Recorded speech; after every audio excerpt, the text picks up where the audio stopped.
was ready in 2021 to see actual track. And the Nairobi meet was a pretty good finish to to the season because we knew the times and the distances weren't going to be sparkling because of altitude. And we knew a lot of people had packed it in, but we have at least two really interesting results to talk about on the men's sprint side. We'll start first here with the men's 100, Gordon, where Trayvon Bromell goes out and gets a PB in his last meet of the season, 9.76, just edging Ferdinand Omanyala, who has an incredible race himself of Kenya, running at home, goes 9.77. Gatlin in third there in 10:01.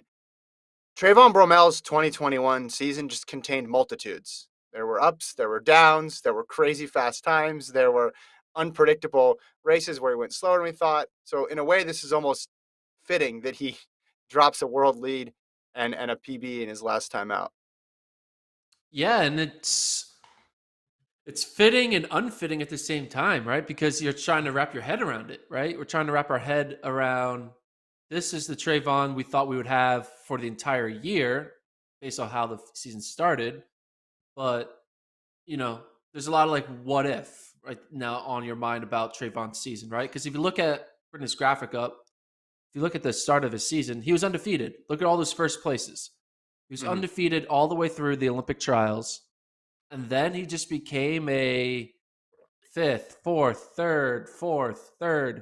Like he just kind of Mhm. went up to obscurity with running some, solid times, but nothing great like his 9.7s. And then he ends up with a new PB. It's just incredible the resilience that he had to keep chugging away and get himself back into shape or whatever it was. Because I know he was dealing with a slight injury that was really visible in the Monaco race. And then obviously him not making the Olympic final was the ultimate sign that he wasn't 100% because Trayvon Bromell should be in an Olympic final based on who he is.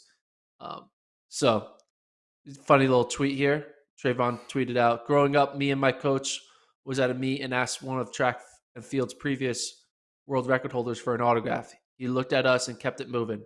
I made a promise to never do that. I never forgot that moment. And for those of you So who are there's not a are not watching, there's a picture of a guy in the stands at Nairobi holding a sign that says Trayvon Bromell. Please, was it kindly give me your spikes, and then the other picture is then him holding up Trayvon Bromell's spikes. So great gesture by Trayvon. And for those of you who are altitude and wind and all this other stuff, Gordon ran the numbers on the altitude. So what's the 9.76 convert to? It's equivalent to 981 at sea level. Still fast. So it's still Still, fast. 981 is yeah. still pretty fast.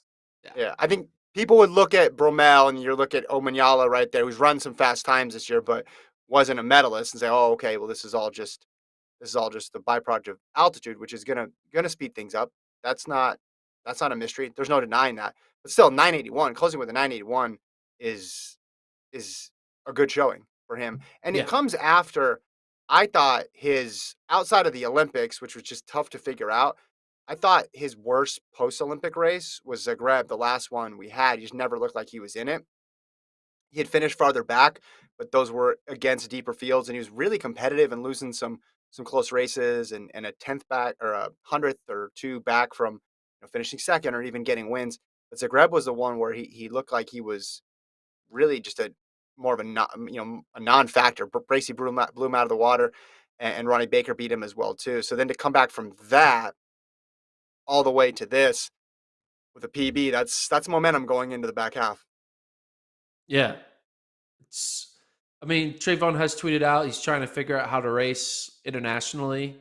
because it is a unique process, right? You're getting on a plane and then you only have like 24 hours until your race. It's only one race, right? There's no prelims. So you just got to be ready for that moment. And the entire time you've just been sitting in a hotel waiting to go. It just can kind of mess with your feng shui, I guess, especially in a sprint event. Like I feel like in distance events, like a 1500, 5K, whatever, you take the first few laps to kind of get used to it, settle into the pace, and get ready to go for that final. You can't settle in a sprint. So you have to be ready to go from the gun. And it's kind of hard to do that international when you're traveling all over the place. Um, in an unfamiliar environment. It's a different meal, right? You're eating what the hotel provides. So it's Mhm. all over the place.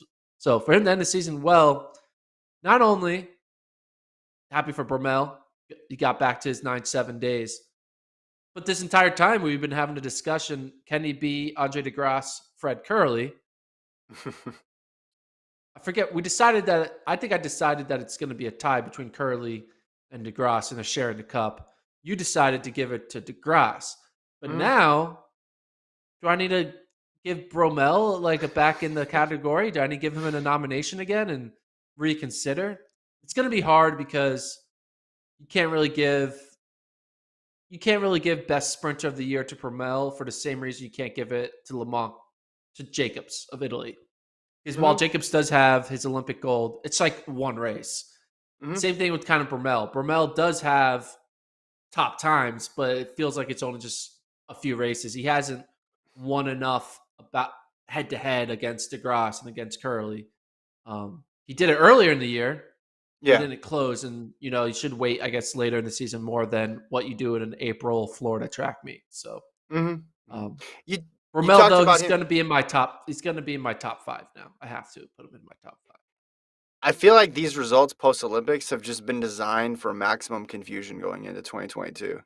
They heard your rankings, your preliminary rankings, and everybody just decided to put up really unpredictable results for 3 or 4 meets in a row just to screw with your rankings. Because between the DeGrasse false start and then he wins, but it's over 10 seconds, Rommel looking like he's not in the top 3, but then he goes and runs a 9.76.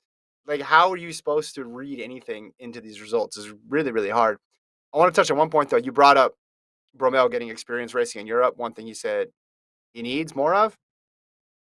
Guess what he doesn't need at all to succeed in 2022? Success in Europe. Yeah, literally does not need to leave the United States if he doesn't want to, because he just got to go to trials and he's got to go to world championships. He could just stay in the state of Oregon. He needs a lot of experience in the state of Oregon to thrive in 2022.